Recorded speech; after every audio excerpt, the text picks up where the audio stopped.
Buenos días, hermanos. Pues vamos a comenzar con el estudio del día de hoy. Si me permiten, vamos a orar. Bien, en la última ocasión que yo les compartí,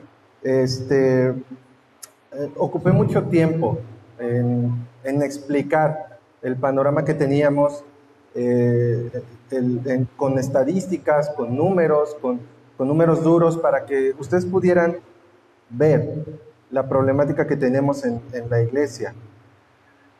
Haciendo un poquito recapitulación, para que recordemos, así en líneas generales, hablábamos de el problema de los falsos convertidos y cómo un modelo de evangelización en el cual se plantea un plan maravilloso, que Dios tiene un plan maravilloso para tu vida, es un problema.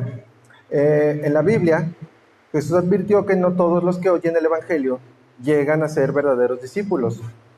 Esto lo veíamos en la parábola del sembrador en Marcos 4. También, desde los primeros tiempos existen falsos convertidos. Eso lo veíamos, personas que se apartan de la fe, pero cuya vida no muestra fruto ni obediencia a Dios.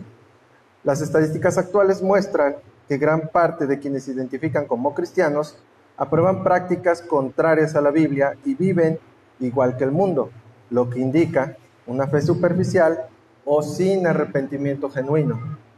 Ejemplos en la Biblia: vemos a Judas Iscariote, vimos la parábola del trigo, el trigo y la cizaña, y las vírgenes prudentes e insensatas, que muestran que los verdaderos y falsos creyentes pueden convivir juntos en la iglesia, pero serán apartados al final. Jesús fue claro en Mateo 7, 21 al 23, que no basta con decir Señor, Señor, ni con realizar obras en su nombre. Solo entrará al reino quien hace la voluntad del Padre. La reflexión final en ese momento fue que no todas las decisiones por Cristo son conversiones reales. La verdadera salvación se evidencia en una vida transformada, perseverante y obediente. Como iglesia debemos predicar un evangelio completo que incluya el llamado al arrepentimiento verdadero, discipular con intención y examinar nuestra propia fe para no caer en la trampa de multiplicar nuevos Judas. Ahora bien, ¿por qué veíamos todo esto? A todo esto, ¿cuál es el problema? ¿Qué deterioro causa este tipo de evangelización con un plan maravilloso? Bueno, el problema con esto es que, o la causante de todas estas malas estadísticas que veíamos en la clase anterior, es que hemos apartado nuestra atención de la esencia del mensaje.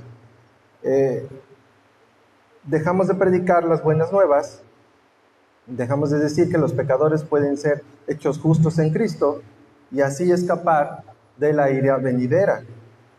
Nos hemos conformado a la gente que nos escucha con un evangelio de plan maravilloso. Esto es un evangelio en donde les decimos que este evangelio resuelve nuestros problemas, que en ese evangelio somos felices, se predica un evangelio en donde somos salvados de los problemas de la vida.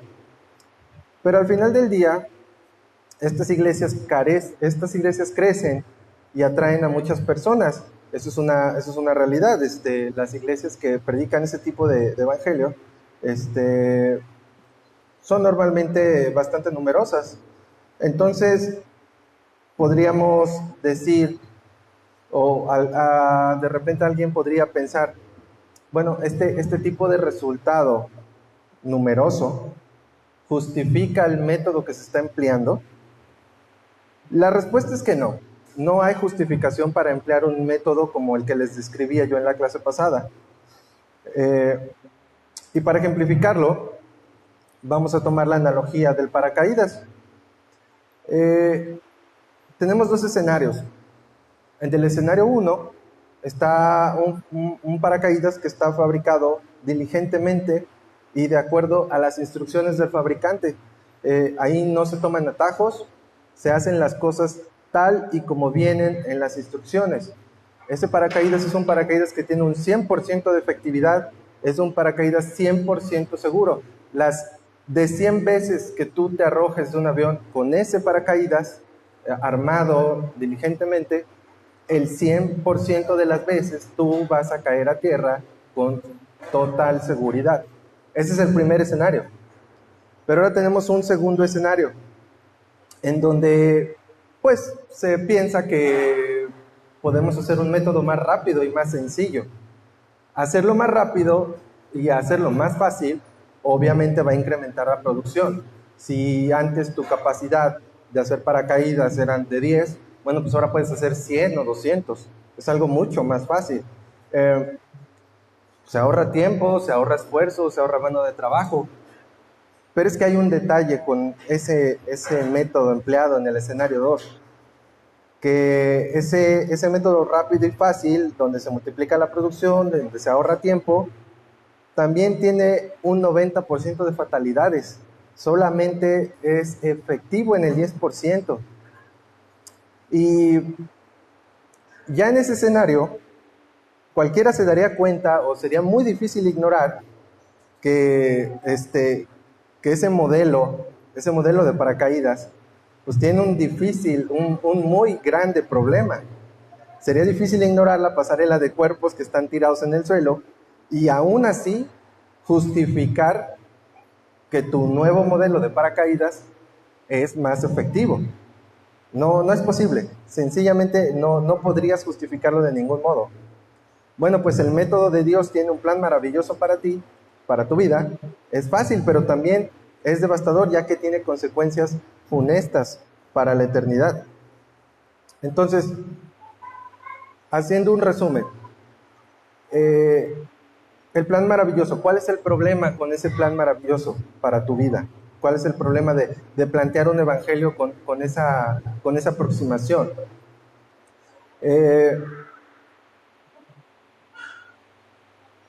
En primer punto, es que no es cierto. Sencillamente, plantear un evangelio en el cual Dios tiene un plan maravilloso para tu vida, no es cierto. Al hacer eso, sugieres a los pecadores que el cristianismo promete resolver problemas y eventualmente mejorar tu vida, pues sencillamente es una mentira. Es algo que no es verdad. Si eso fuera cierto, ninguno de nuestros hermanos en la iglesia tendría alguna enfermedad seria o estarían pasando por situaciones familiares complicadas, porque pues Dios tiene un plan maravilloso para tu vida, ¿no? Entonces, no es cierto, el argumento se cae por su propio peso, inmediatamente. ¿Cómo concilias un evangelio presentado de esa manera cuando se presentan situaciones difíciles? En ese punto ya se vuelve inefectivo. No es honesto a las realidades de la vida. Entonces no lo podemos presentar así. Como segundo punto, es un método destinado al fracaso, porque aún si presentaras el evangelio de esta manera a alguien que efectivamente pues tiene por ahí alguna situación problemática, y tú presentas el evangelio como un plan maravilloso, con evidentes connotaciones positivas, fomentamos a las personas que no son cristianas a responder a un mensaje del evangelio solo para mejorar sus vidas. Ese es el único enfoque que le van a dar a esas personas, mejorar sus vidas. ¿Qué va a pasar cuando estas personas se den cuenta que esto no sucede? Vas a generar una desilusión, vas a generar por consiguiente de esa desilusión vas a generar una posible disensión de la fe. Esto se debe a que esas personas están respondiendo al evangelio únicamente para experimentar. Ellos van a venir a la iglesia, van a escuchar tu exposición del evangelio únicamente para comprobar si de verdad es lo que tú estás diciendo es cierto. Vamos a experimentar si la vida maravillosa que dicen los cristianos es tan buena como realmente ellos dicen que es. Ahora, como tercer punto, y el tercer punto debería ser suficiente y no debería necesitar nada más. No lo puedes exponer de esta manera al evangelio porque sencillamente no es bíblico. Y eso debería de ser suficiente. Es la razón más importante.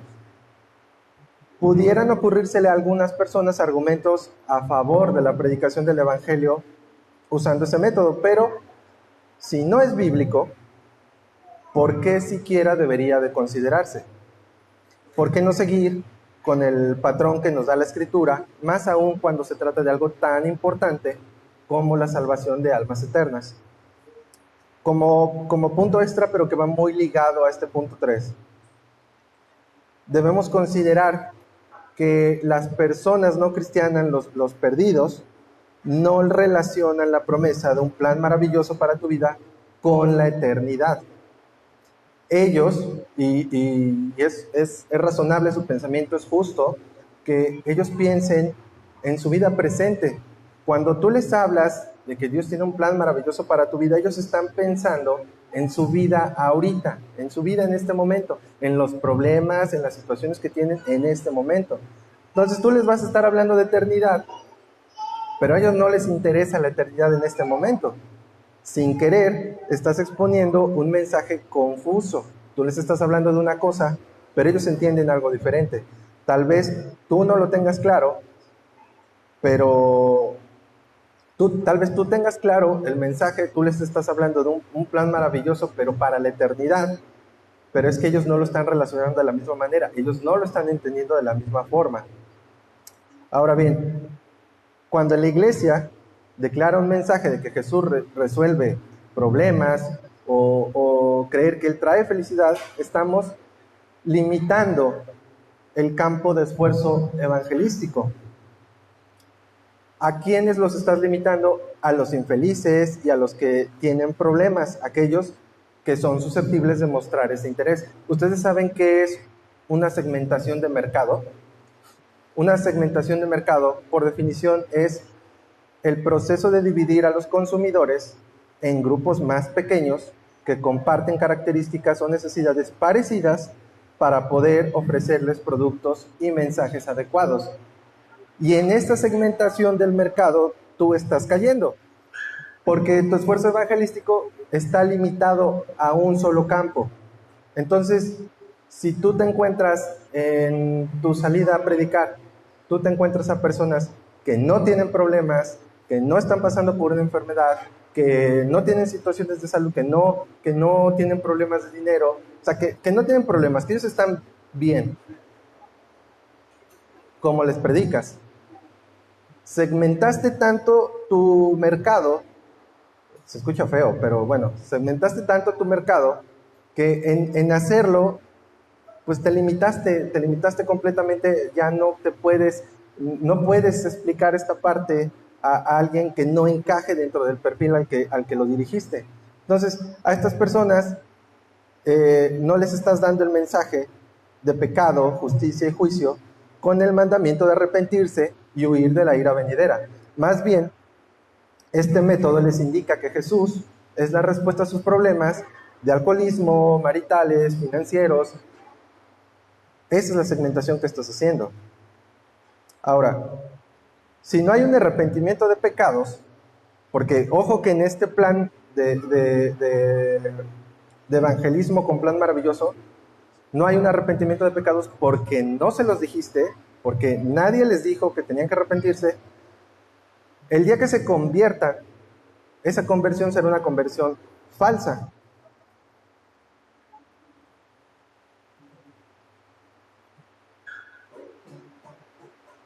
Okay. Será una conversión falsa. ¿Cuál sería la consecuencia de esa conversión falsa en nuestra iglesia? Bueno, en primer lugar, vemos que habría un agotamiento de pastores.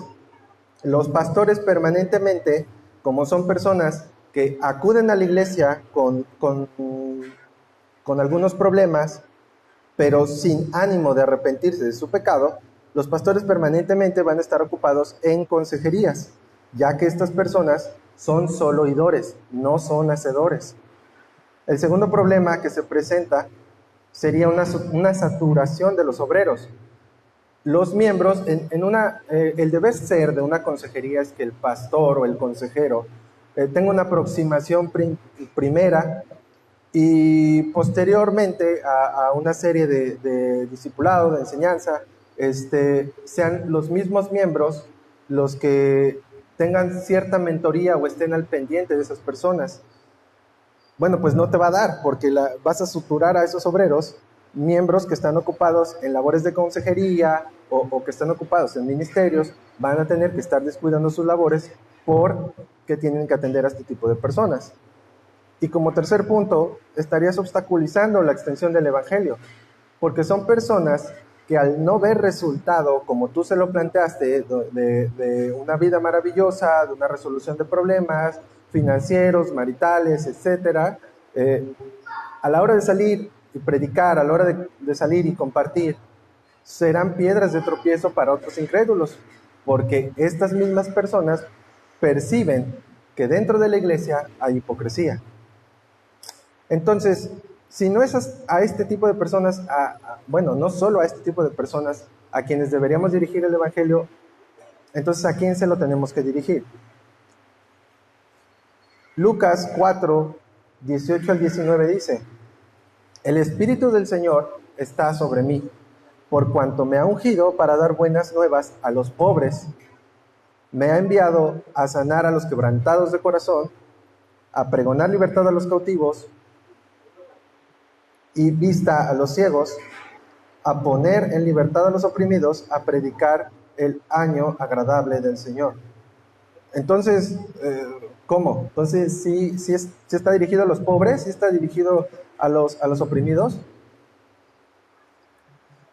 Sí, pero no de la manera literal.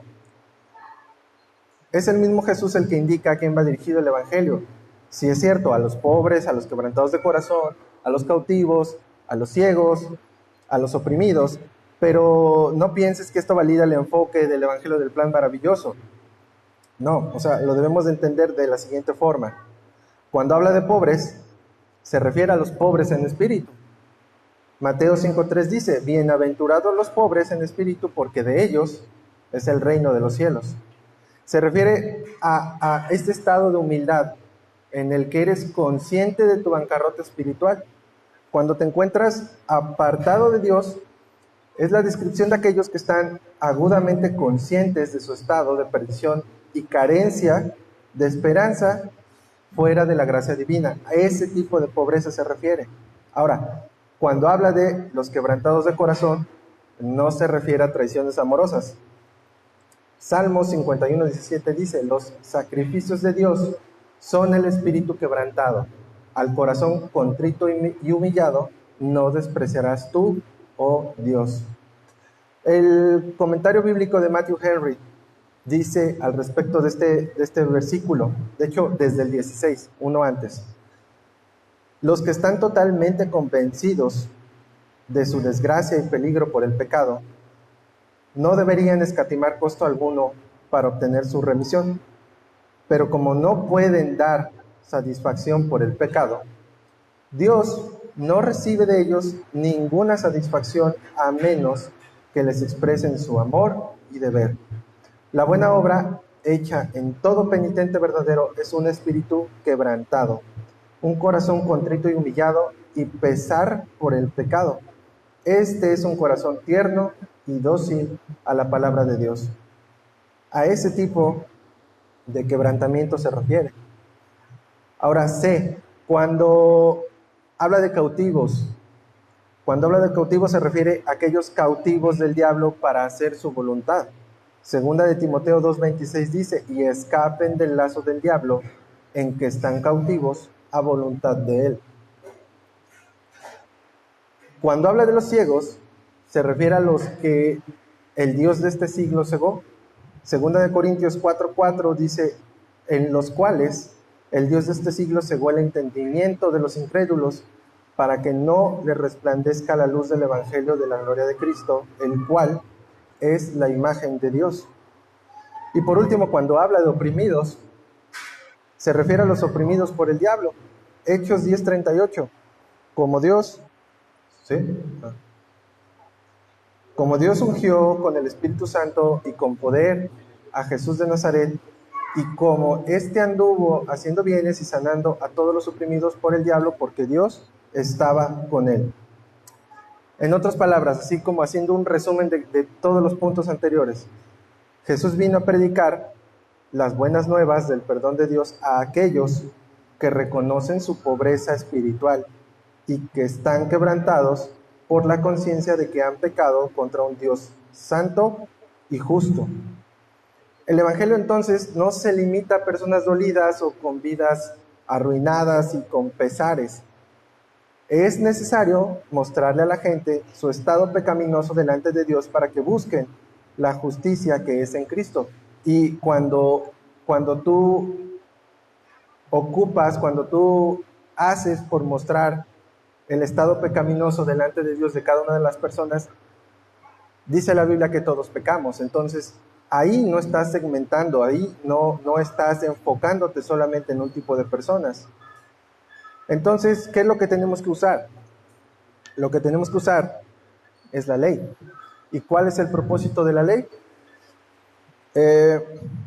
Primero que nada, una pregunta: ¿será legítimo usar la ley como ayo para conducir a los pecadores a Cristo? No solamente es legítimo, es necesario, pero hay una advertencia. Si la ley no se usa para preparar el camino para el Evangelio, los que tomen decisiones por Cristo seguramente harán profesiones de fe falsas y terminarán apartándose. Es el problema de la predicación con un plan maravilloso que teníamos antes. Ahí no exponen la ley, no vemos unas conversiones verdaderas. La ley debe ser la columna dorsal de nuestra presentación evangelística.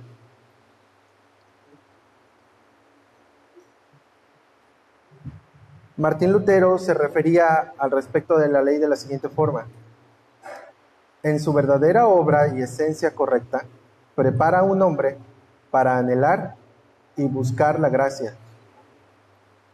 Primera de Timoteo 1:8 dice: pero sabemos que la ley es buena si uno la usa legítimamente. La ley es buena, es útil porque refleja la voluntad santa de Dios y sus parámetros justos, cumpliendo su propósito de presentar a los pecadores su pecado y a su vez la necesidad de un Salvador.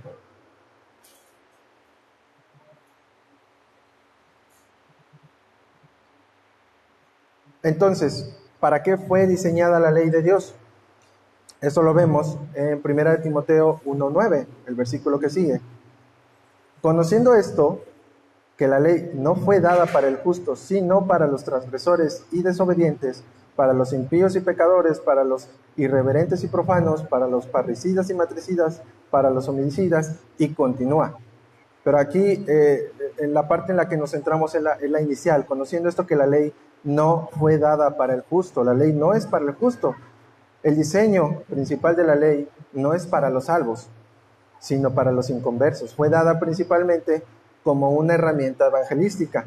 La ley no es un medio de justificación para el individuo cumplidor, sino un instrumento de condenación, pecado, convicción y arrepentimiento que debe conducirle al ruego humilde a Dios por su misericordia.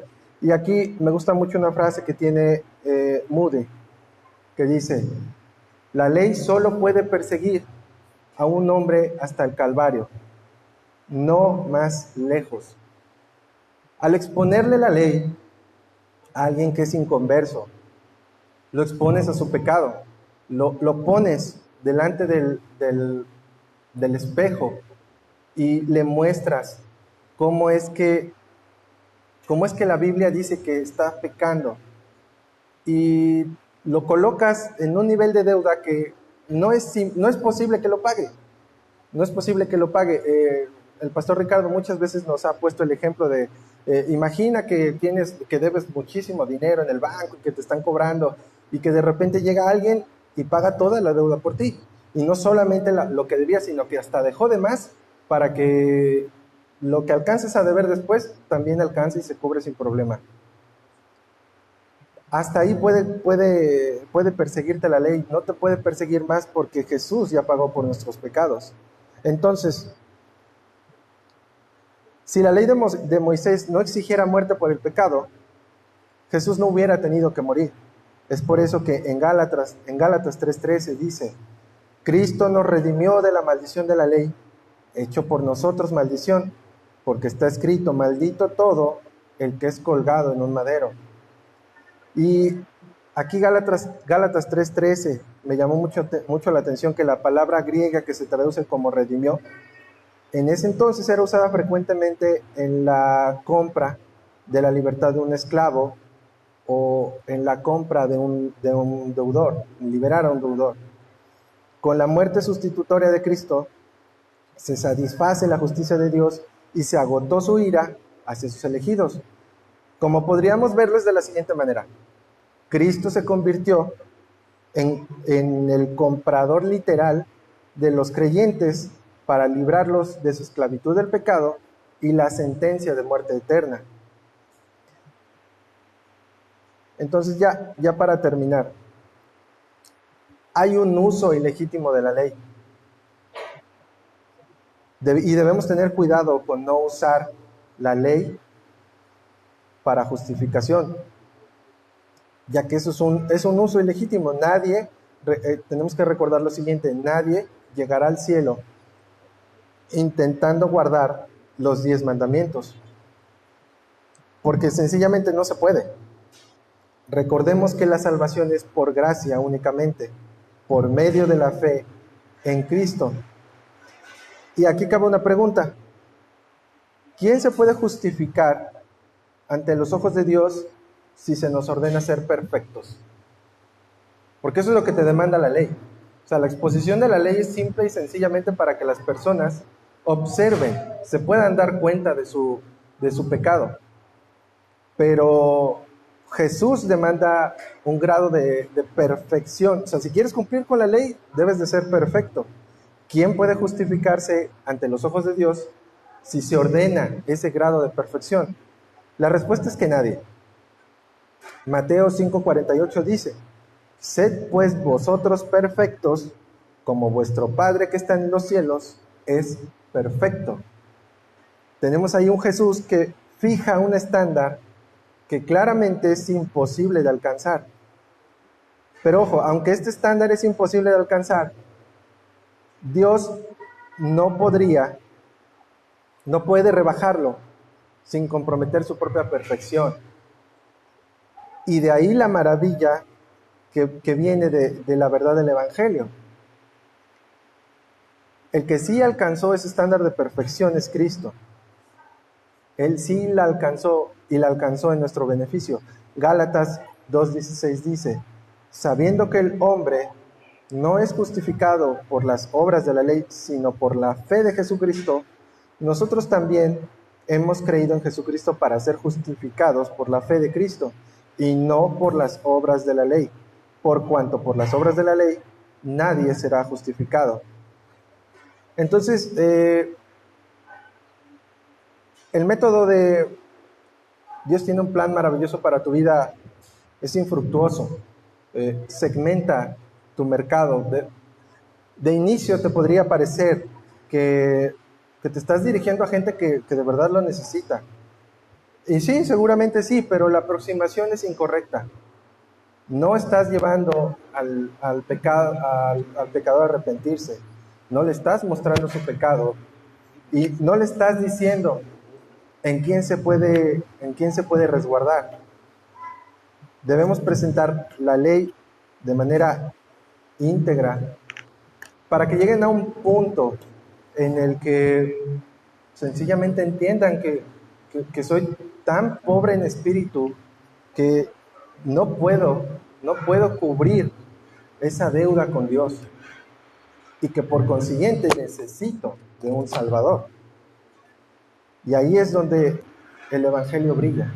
Ahí es donde tenemos un Cristo que Él sí vivió una vida perfecta, que Él sí pudo cumplir los 10 mandamientos a la perfección. Y entonces, en ese punto, entiendes que la ley está para que yo me dé cuenta del mal que he hecho, del pecado que he cometido. pero que en Cristo tengo un Salvador. Para eso nos sirve la ley. Es la manera diseñada por Dios para predicar el Evangelio. Y por el momento yo creo que es suficiente. Y hermanos, no sé si tienen alguna pregunta.